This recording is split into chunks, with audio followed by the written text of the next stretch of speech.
Mazda is a Japanese automaker known for its sporty and fuel-efficient vehicles. But in recent years, the company has been struggling to keep up with the competition in the electric vehicle (EV) market, and making some bold decisions you may need to know. In this video, we'll explore Mazda's popular CX-5 compact crossover, compare it to its sibling, the CX-50, and discover the mystery behind Mazda's recent decision to pull the plug on its only EV in the US, the MX-30. So, stick around to discover Mazda's forthcoming strategies to remain competitive in the EV industry, which might defy the current trends set by other automakers. First things first, let's talk about the MX-30. If you haven't heard much about it, you're not alone. It didn't exactly set the sales charts on fire in the US. In 2021, only 181 of these EVs found homes, followed by 324 in 2022 and a measly 66 units by June this year. So, it's no shocker that Mazda decided to bid farewell to the MX-30 after the 2023 model year. Frankly, it won't be missed much. The MX-30 was Mazda's first stab at a mass-produced electrified car, so it was a big deal for them. But it didn't quite hit the mark. The general consensus was that it was cramped, not very efficient, had limited range, and was on the pricey side.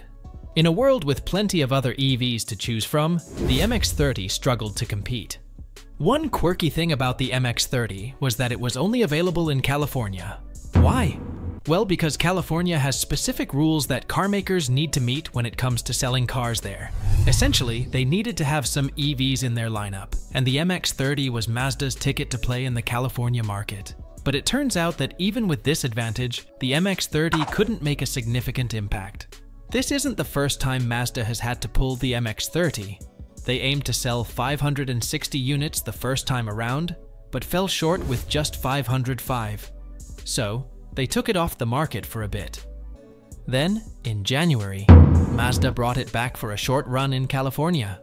But sadly, the numbers were still disappointing, leading to its official demise in the US. Now, here's the twist. The MX-30 isn't completely dead. Mazda plans to keep it going in Europe and Japan beyond 2023. How? They're giving it a new life with a Wankel rotor engine range extender. At first, there was excitement when people heard the rotary engine was making a comeback, but it turns out it's just there to help extend the EV's range. This engine, combined with an electric motor, keeps the MX-30 moving. In Europe, where they like the idea of the MX-30 rev, it's expected to continue. But if you're in the US, don't hold your breath. The chances of the MX-30 rev coming here are slim. Speaking of the MX-30 rev, it's got an 803cc single-rotor gasoline engine, which is lighter and more compact than the old-school rotary engines from Mazda. This engine works perfectly with an electric motor to keep the wheels turning. It's also got a decent-sized battery pack that gives it 53 miles of electric range, which isn't too shabby for short trips. And when you're running low on electric juice, it's got a gas engine that acts as a range extender, giving it a range of 373 miles when you fill up the 13.2-gallon gas tank. Charging the MX-30 rev is a breeze. A DC charger can juice it up in about 25 minutes. Not bad, though it's a bit longer than some other EVs with bigger batteries. Now, let's talk about Mazda's unique take on EVs. Right after they confirmed the MX-30 rev, the CEO of Mazda USA raised eyebrows by saying that long-range EVs might not be the way to go in the future. It's an interesting stance because many automakers are all about pushing for more miles on a single charge. But Mazda thinks differently. And they might have a point. If you can charge your EV easily at home and get enough range for your daily needs, why do you need a massive battery that takes forever? Mazda focuses on improving charging speed and expanding the charging infrastructure instead of chasing longer ranges. When it comes to EV batteries, there's a lot more to them than meets the eye. These batteries utilize finite resources, and this plays a significant role in shaping their design. It's smart to opt for smaller battery packs, and here's why. Firstly, they weigh considerably less, which not only makes the vehicle lighter, but also has a positive impact on its overall efficiency. Secondly, smaller battery packs can be charged significantly faster. In essence, the size of the battery pack isn't the only factor affecting an electric vehicle's range and performance. Smaller packs charging quickly can often be more convenient and practical, especially for daily city commutes where long-range capabilities may not be necessary.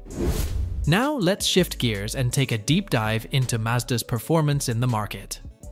In 2022, Mazda's North American operations reported total sales of 294,908 new vehicles. However, this marked an 11% decrease compared to the previous year. While a drop in sales may raise eyebrows, it's important to note that it's not the whole picture.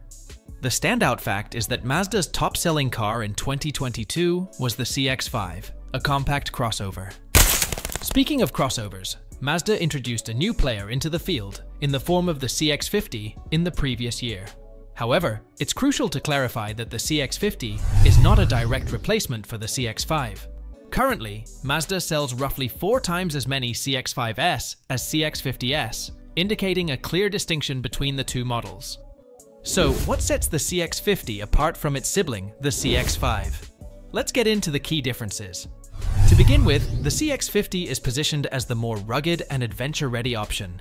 This is reflected in its higher ground clearance of 8.6 inches, which makes it better suited for off-road exploration. In contrast, the CX-5 rides lower to the ground, giving it a more agile and elegant feel on the road. In terms of pricing, the CX-50's base model comes in at a tad higher price point, approximately $1,000 more than its CX-5 counterpart. The CX-50 also boasts a slightly larger footprint, with increased width and length, offering additional interior space. The infotainment system in the CX-50 is another area of improvement.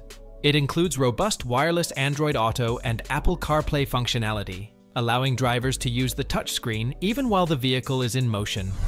This adds a layer of convenience and accessibility to the infotainment experience. Regarding cargo space, the CX-50 and CX-5 fall within the average range for their respective classes. However, there are some differences to note. With the rear seats up, the CX-50 offers 31.4 cubic feet of cargo space, slightly surpassing the CX-5's 30 cubic feet. Interestingly, when you fold down the rear seats, the CX-5 takes the lead, providing 58.1 cubic feet of cargo space, with the floorboard up, and 59.3 cubic feet with the floorboard down. In comparison, the CX-50 offers 56.3 cubic feet in its highest trim level. Now let's talk about fuel efficiency, a critical consideration for many buyers. The CX-5 is slightly advantageous in this department, with fuel economy figures of 26 miles per gallon in the city and 31 miles per gallon on the highway for base models. In contrast, the CX-50 achieves 24 miles per gallon in the city and 30 miles per gallon on the highway.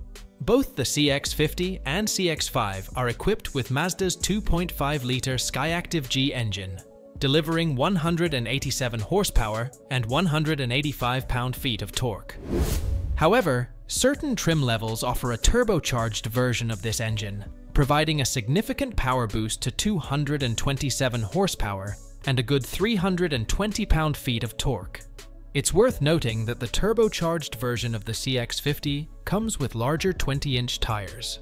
While this might sound appealing, especially in an off-road context, it's essential to consider the impact on ride quality. In practice, these larger tires can lead to a slightly jittery ride, especially when traversing rough terrain. Interestingly, despite the larger tires, the Premium Plus trim of the CX-50 doesn't offer specific off-road options. While it can handle light off-roading, it's not designed for more demanding off-road adventures. Now let's glimpse Mazda's plans, which revolve around electric vehicles, EVs. Mazda is actively working on plug-in hybrid models for the near future. These include the CX-90 PHEV, CX-70 PHEV, and a standard hybrid version of the CX-50. However, the real game changers will arrive around 2025 as battery electric vehicles, BEVs. So, that's a quick rundown of EV batteries, Mazda's performance in the market, the differences between the CX-5 and CX-50, and Mazda's plans in the world of EVs. What do you think about Mazda and its vehicles? Do let us know in the comment section below, and don't forget to subscribe. See you in the next video.